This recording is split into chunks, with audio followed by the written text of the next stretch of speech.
Hello mga followers dyan, mga gwapo at gwapa. So, this is Ami. Welcome to my vlog. For today's video guys, kasi naluto na ang ang kayam. So, ang kayam guys, isang bunga na sa isang kahoy at dito lang matatagpuan sa Butuan City, Caraga at sa ibang bansa na Hawaii. So, ito na po guys. Ayan. Shoutout po sa mga taga-Butuanon dyan. Kain tayo ng kayam. Masarap. At hindi nakakaumay. Masarap talaga siya.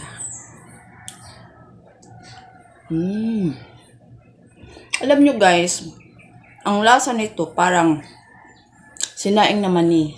Malaking mani.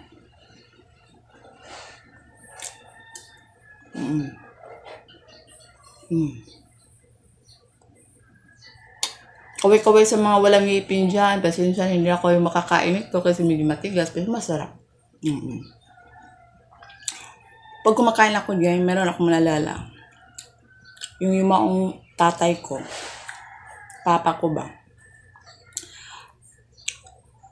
Masarapan talaga siya. Ito yung favorite niya. Lahat ng mga Butuanon ng favorite nila nito. Hindi siya nakakaumay. Masarap talaga siya.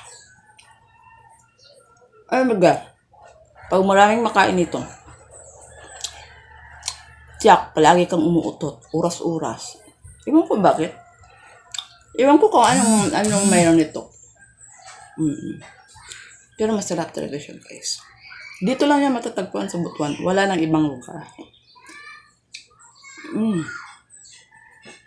So, hirap siya buksan guys. Ganun talaga. Paghirapan, ako kami kakain. Comment down sections guys. Huwag niyong kalimutan. Don't forget to like my video and follow and subscribe. Sana po makasubscribe kayo para